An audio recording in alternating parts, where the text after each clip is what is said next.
So currently, what are we doing in phase 2? So this contract started in 2017. It's supported by the European Commission through the fuel cell hydrogen joint undertaking.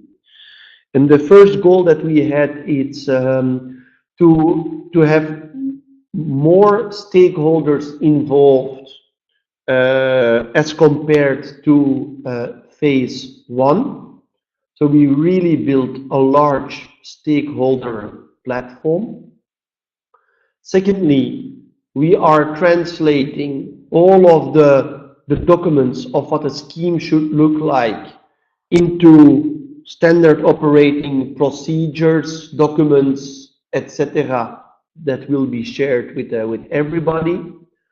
We are going to test all of those documents, scheme, principles, and procedures in a pilot.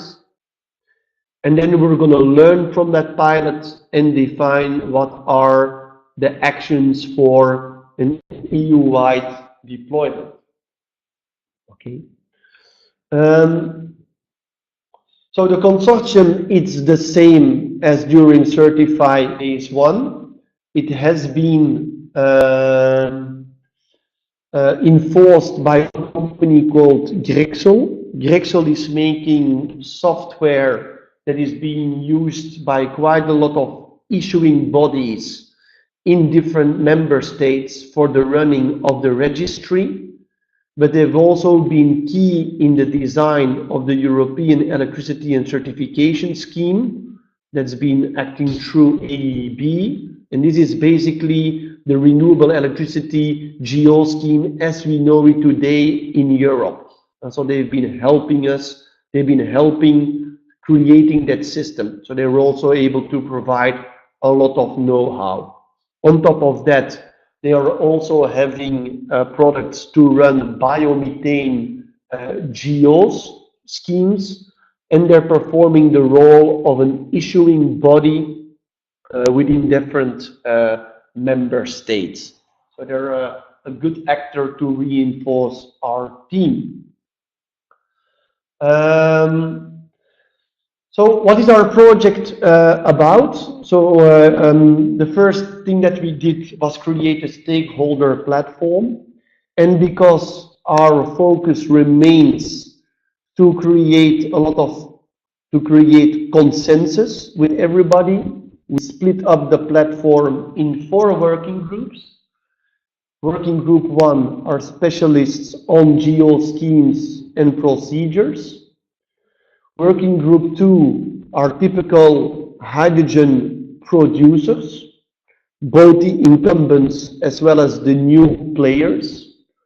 Working group 3 are people who could be using GOs, so either traders or hydrogen consumers, being it hydrogen refueling station operators, being it equipment providers to those stations, being public authorities who are having bus fleets, steel, ammonia industry, etc. And working group 4 are more of the specialists with regards to regulatory.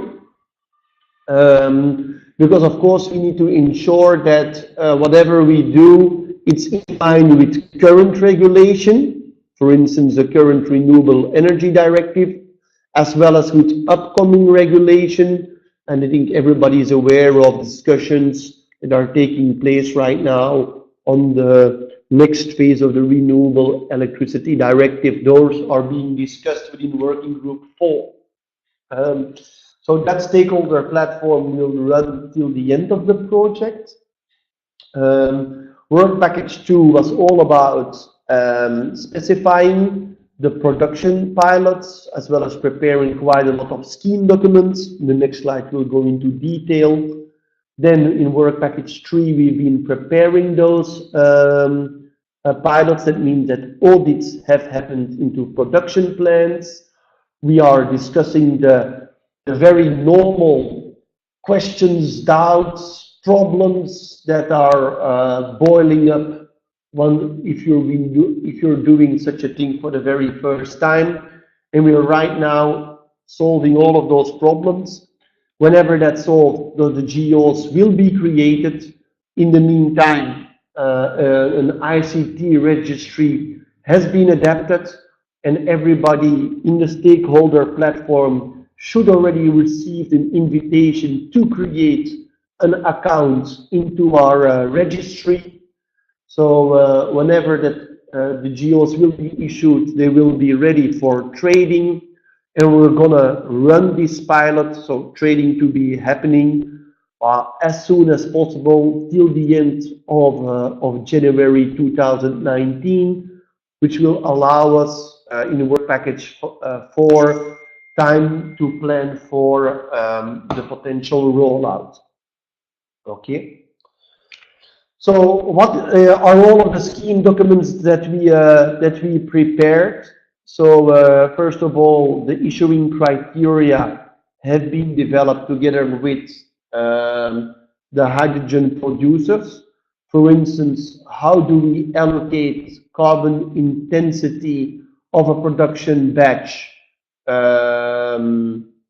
if there are multiple feedstocks, if there are multiple end products? So we're also dealing with more difficult plans. I'll give an example right away. We've already been developing quite a lot of procedures, which you can see in yellow. So how GOs needs to be issued, how production devices can be registered, how we can organize for GO transfer between several account holders, etc., etc. Those documents are all available on CertifHy website, certifhy.eu. Okay. So which are the pilots that are producing GOs currently? We have 4 pilots. On the right-hand side, you can see a project in Belgium and one in Germany. In both cases, there's a renewable electricity plant connected through an electrolyzer. That's the case for the Colruyt Group in Belgium.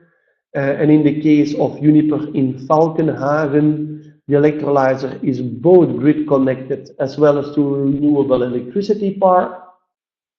And they also have, they're installing currently a methanization unit, so they can also convert the hydrogen by mixing it with biogenic CO2 into CH4. So we will be able to test how green hydrogen GOs can be converted in biomethane GOs. We can test what happens if you inject hydrogen as gray hydrogen into the grid and trade the GOs, the green hydrogen GOs on the GO market. Quite an interesting cases to be developed from a business case perspective. On the left-hand side, you can see 2 other pathways. So this is Air Liquide is having a steam methane reformer installed in France with a carbon capture and utilization unit. And I see the slides are already changing for me. My apologies. A slide disappeared. So this CCU does not make the hydrogen renewable, but it will make it low carbon. They also have the possibility to procure biomethane GOs or to use biomethane to produce both renewable and low carbon hydrogen, being green hydrogen. And the last plant, it's a joint project by actionable and Air Products in Rotterdam in the Netherlands. It's a chloralkali electrolyzer, and in this case actionable is entering into a power purchase agreement with an offshore Dutch renewable electricity wind power plant. So definitely some people are using other sustainable electricity criteria to prove their green hydrogen. These are the pilots. The stakeholder platform has been elaborated and is rather large right now. I'm not going into details on all of the logos. You can have a look at this presentation afterwards. But I think it's fair to say that we have a very good representation of actors along the value chain. And I must say that we're very satisfied with all of the interaction, the feedback that we are receiving from all of the stakeholder members, because this is really enabling us to think of all critical aspects and to build a much stronger consensus. Okay. So the GEO scheme, it's being endorsed by Working Group 1. This is one of the outcomes of the project so far. I'll let you read the content yourself. This is more the governance rules of a GEO scheme. All of that is being made available on the website again. Certain issues are still to be addressed, like what is the lifetime of guarantees of origin? Because on the one hand, when an auditor passes by, you are and you've been using renewable electricity, you are linked to the GEO lifetime of renewable electricity. On the other hand, hydrogen is a gas, it's a storable product, so should the lifetime be longer, but longer lifetime of GEOs, it could potentially create an impact in the beginning on having a higher supply than a demand, which might impact the GEO price negatively. So there's still quite some interesting discussions taking place. Another discussion within Working Group 1, and here it's Working Group 3. The GEO users should have already provided quite a lot of content. It's what's the exact content on a GEO that should be provided. If we would provide a lot of detailed GEO information, it would lead to having a lot of choice for potential consumers. However, it would make the system much more complicated. It would also mean that the entire ICT would become more expensive. And on top, it could have an impact on market liquidity. If you would be able to select with the highest level of detail exactly what kind of hydrogen you want from what kind of electricity produced in what kind of month, it would mean that every single GEO would be less liquid, and this of course has an impact on pricing and potential success. I just mentioned these examples to give you already a hint on the complexity and all of the potential impacts we are trying to take into account. So these are all of the schemes that have been, all of the procedures that have been developed so far.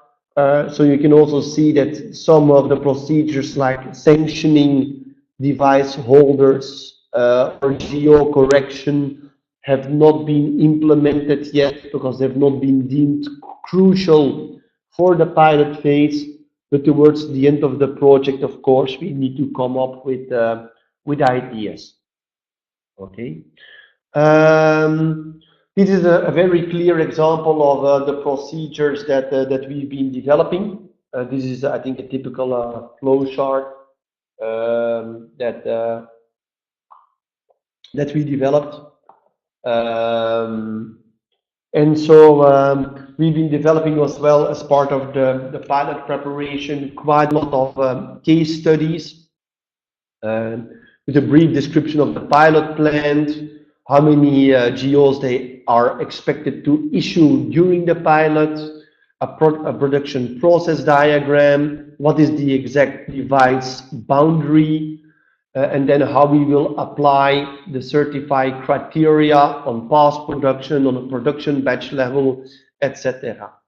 I must admit that the two most complicated cases are both the steam methane reformer of of natural gas with CCU, how to allocate the CO2 reductions over the different products of that steam methane reformer.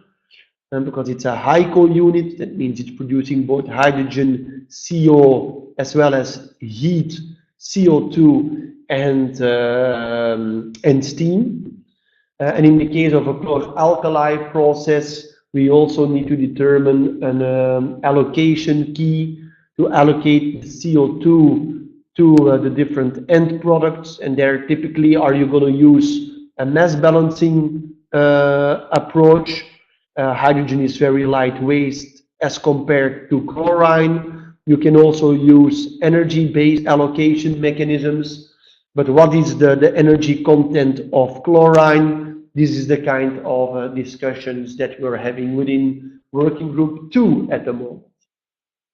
So I'll give you a flavor of the case studies that have been developed. So in the case of Colruyt Group, there's both an alkaline as well as a PEM electrolyzer, and there is storage, and there is a fuel cell, and somewhat further there is a hydrogen refueling station that is used for either their forklifts of Colruyt Group. They've got a big fleet of fuel cell forklifts, but they will also have adjacent to their distribution center a hydrogen refueling station that will be made public, and Colruyt will be offering to their customers only green hydrogen. That also means that all of the green hydrogen GEOs they will be producing, they will also be consuming it on behalf of their customers themselves. So this is more or less what the process diagram looks like. On the picture, you can see already a first hydrogen station that they have available with the orange vehicle, but there will also be another public station opening, I guess, in September. This is what a process diagram, what it looks like, just to give you a certain flavor. This is what they expected to produce. As already mentioned before, Colruyt has made the strategic decision that all hydrogen they will offer for hydrogen mobility will be 100% own-made green hydrogen, and that means they don't make any GEOs available to the market. Okay. This is a typical production device in the case of an electrolyzer. And this is typically the kind of use cases that we are making. So this one, I will go a little bit in detail. So you can see that, I hope you can read it, that on the left-hand side, we are calculating which are the carbon intensity of the electricity produced, and typically the electricity consumed is separated in two boxes.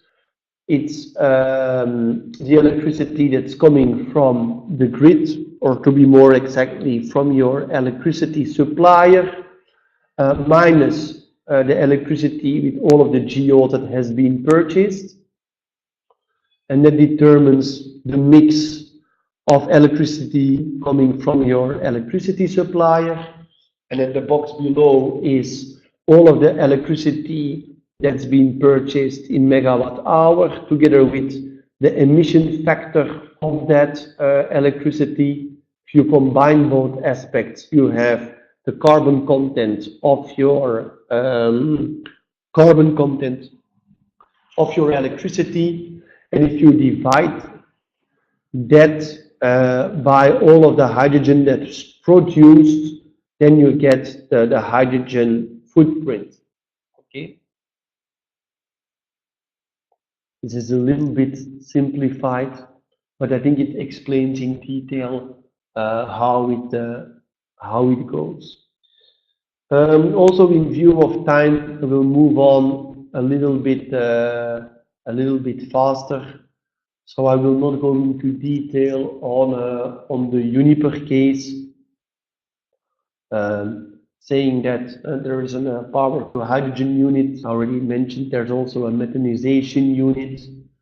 This is a process diagram. So they're able to inject hydrogen either as hydrogen or as CH4 into a natural gas pipeline. The process diagram, it's already a little bit more complicated because there's also some compression, and also as in synthetic gas can come in. And then this is what the flow charts look like. But I think if you go through them yourself, I think they're fairly self-explanatory. Okay. Okay. So that's about the pilot cases that we are setting up. I would like to mention that this is some snapshots from the EICT infrastructure that has been modified for CertifHy. It's based on renewable electricity GEO scheme, and you can see on the down right box, you can see the link with all the information necessary on how to create an account into the GEO system. I already saw also popping up some questions with regards to the RED 2. Yes, we are having in working group 4 with all of the regulatory and advocacy people who are following the RED 2. We detected quite a lot of issues. For instance, the definition of green hydrogen has not been mentioned in the RED 2. Is that a good or is that a bad thing? And we need to take into account that the RED 2, it's a directive that is only enforcing certain requirements on a limited amount of potential hydrogen users. Right? It doesn't cover all of hydrogen usage for refineries, which is mainly determined in the Fuel Quality Directive. The RED 2 is not determining which action needs to be taken by industry under ETS and so forth. So we are having a deep look at the RED 2, and it's very important that our scheme is compliant with the RED 2. However, we take into account that we want to make an EU green hydrogen GEO scheme for all potential users of those GEOs. And those discussions in working group 4 are advancing well, and every single version of the council or of the parliament of separate hearings are being tracked and are being discussed internally to prepare to adapt our program in line with where the directive is going. Not only do we screen all of this to make sure that we are compliant, we also see the new renewable directive as a moving target, and we are able to provide our input towards the policymakers to make sure that the RED 2 is also in line with the necessities of green hydrogen GEOs. Next to the RED 2, we also have a link with standardization, more specifically Sensenelec TC6, called Hydrogen in Energy Systems Working Group 2 Guarantees of Origin, where CertifHy is a very important source of input into this working group, but working group 2 through Sensenelec standard procedures, it also allows for an even wider consultation process to ensure that also member states are able to have it say before it will become a full-fledged standard. This is some slides depicting that there's quite a lot of discussions taking place to see how we should frame this hydrogen geo scheme within existing regulation, existing standards. But I think this is too detailed for this presentation. So what are the key issues coming up? So we're really finalizing all of the issues brought forward by TÜV during the several audits. Another workshop will take place, I believe, on July 2nd or July 3rd within Working Group 3. Mainly the results of the chloralkali electrolysis plant will be discussed. Once those issues have been cleared, those GOs will be requested to be issued towards GREXEL, and GREXEL will take over the role of issuing body during the pilot, and those GOs will be up for trading. And then we're trying to work hard within Working Group 3, and this is one of the reasons for doing also these webinars, to make sure people are aware that these GOs are available and that we can find potential users to test this scheme. So in that respect, I really call upon everybody present in this meeting. Feel free to create an account. Feel free to come in contact with the potential producers. We can give you their contact details. Just send us an email on CertifHy@hinicio.com so that we can really experiment on the trading, the using, etc. I think the most interesting period for the users is about to get started. Well, so that's again where we are today. What will happen afterwards? So after in 2019, I think we should prepare for a rollout with the elaboration of the procedures. Also, those procedures could potentially have to be adapted as per the RED 2, that most probably will be set in stone by then. We need to find the proper actors at all levels, so competent authorities, accreditation bodies, issuing bodies, and registry operators for this geo scheme to function. And most probably we'll have to build and operate an adapted and made-to-measure ICT registry, create more social awareness, maintain the stakeholder platform, ensure convergence with RCS. So today it's RED 2, but there's also a gas directive coming up, and I think that's important role for the future.